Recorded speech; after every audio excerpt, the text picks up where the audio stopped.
Graça e paz, amados irmãos, estamos juntos para mais um momento de reflexão na palavra do Senhor. Leremos Marcos capítulo 4, dos versos 35 a 41. Naquele dia já tarde, disse-lhes Jesus: passemos para outra margem.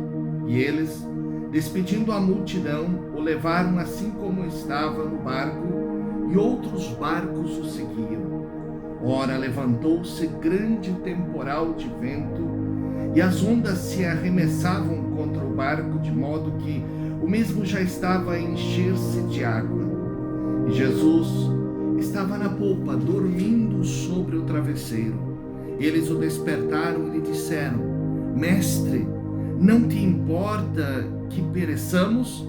E ele, despertando, repreendeu o vento e disse ao mar: acalma-te, emudece. O vento se aquietou e fez-se grande bonança. Então lhes disse: por que sois assim tímidos? Como é que não tendes fé?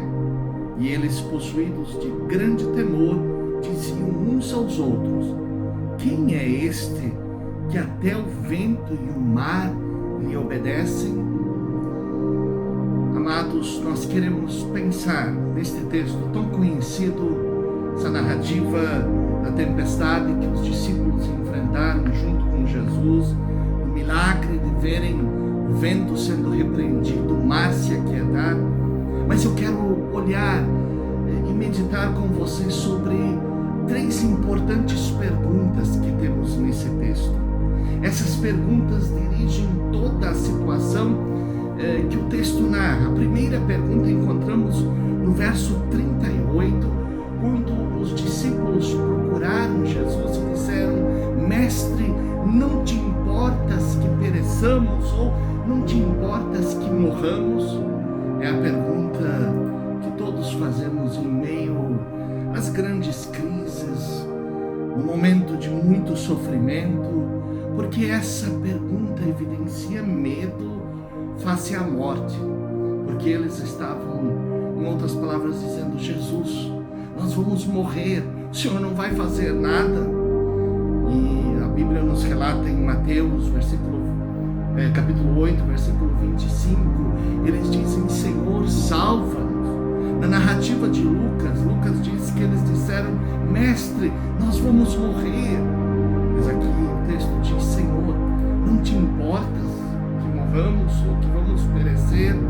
É o aspecto existencial da sobrevivência se manifestando.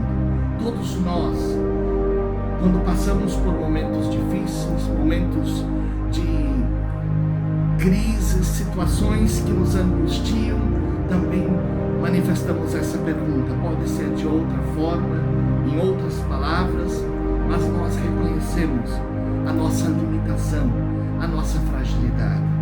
Mas essa pergunta, ao mesmo tempo, ela soa como uma crítica, uma reclamação, como que dizendo: o Senhor vai nos deixar morrer, o Senhor não vai fazer nada. Quando nós pensamos em nós mesmos, não precisamos falar dos discípulos, precisamos reconhecer o quanto nós somos rápidos para reclamar, para murmurar, para criticar. Parece que as coisas sempre faltam, a nossa expectativa sempre é maior. Ou seja, eles tinham visto Jesus fazer tantos milagres, aprenderam tantas coisas com Jesus, mas tudo não era suficiente. Nesse momento, parece que tudo isso caiu no esquecimento, porque eles queriam ver a ação de Jesus na vida deles. Essa pergunta evidencia, ao mesmo tempo, também fé, embora deficiente. Em meio à crise, eles lembram de Jesus.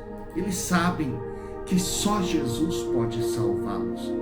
Talvez, em meio à crise também, essa pandemia, toda essa situação, ou seja, as crises subsequentes ou crises que vêm a partir de toda essa situação que estamos vivendo no mundo por causa desse vírus, talvez também nós perguntamos ou pensamos: Senhor, o Senhor não vai fazer nada? o Senhor não vai intervir, porque nós sentimos a nossa existência ameaçada diante das circunstâncias da vida, diante das crises. E assim, quero partir para a segunda pergunta que encontramos no texto, quando no versículo 40 Jesus diz: por que vocês estão com tanto medo? Ou por que vocês são tão tímidos? Porque ainda falta fé para vocês? Nós podemos dizer que onde a fé prevalece, o medo desaparece. Mas o contrário também é verdadeiro. Quando a fé enfraquece, o medo prevalece. Quando a fé enfraquece, o desânimo, ele vai prevalecer. Mas nós não podemos deixar que as crises, as circunstâncias da vida nos levem a isso. Nós podemos e devemos crer, mesmo em meio às crises, por causa das promessas do Senhor, por causa da certeza de que nós sabemos quem é Jesus a quem nós servimos, que é o nosso Senhor e Salvador, e daquilo que Ele é capaz de fazer, aquilo que Ele faz, e na certeza de que Ele está conosco. Em Mateus 28, no versículo 18, Jesus disse: todo o poder o Pai me deu, assim na terra como no céu. E no versículo 20 Ele diz: eis que eu estou convosco todos os dias, até a consumação dos séculos. Jesus está conosco em meio às crises, nos momentos felizes, de bonança, quando tudo vai bem, nos momentos de milagre, eles acontecem porque Jesus está conosco. Nos momentos difíceis nós vencemos e nós suportamos as tempestades da vida porque Jesus está conosco. Portanto, deixe Jesus falar no seu coração. Talvez alguém precisa ouvir Jesus dizer: onde está a sua fé? Por que você está com medo? Por que você está desanimado? Por que você pensa em desistir? Por que você acha que as coisas não terão mais solução? Porque a fé está se enfraquecendo. Aí surgem estas perguntas do nosso coração, mas que Jesus possa nos questionar e que isso nos leve a olhar para Ele, tirar o foco das dificuldades, das lutas, das angústias, mas olhar para Jesus. E aí nós chegamos à terceira pergunta que temos nesse texto, quando no versículo 21, depois do milagre ter acontecido, eles se perguntaram uns aos outros, dizendo: quem é este, que até o vento e o mar lhe obedecem? Essa pergunta aborda a questão cristológica.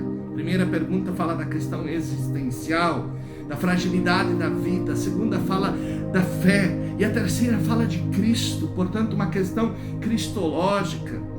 No livramento da tempestades, eles entenderam quem era Jesus, ou quem é Jesus.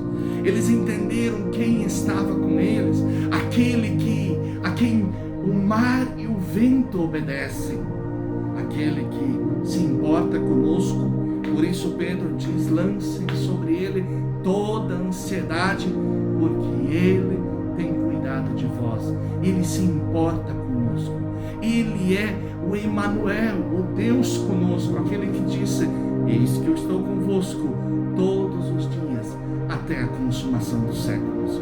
Que o Senhor possa abençoar esta palavra no seu coração, que estas perguntas também façam você a refletir sobre a sua vida, sobre a situação que estamos passando e sobre quem é aquele que está conosco, Jesus Cristo, o nosso Senhor e Salvador.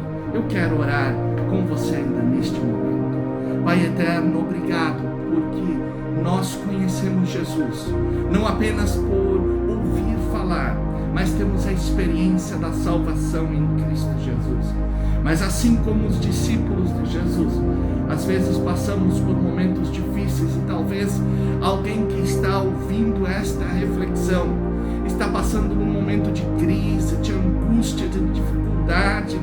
Talvez já subiu à sua mente a pergunta dizendo: Senhor, o Senhor não vai fazer nada, o Senhor não vai me socorrer.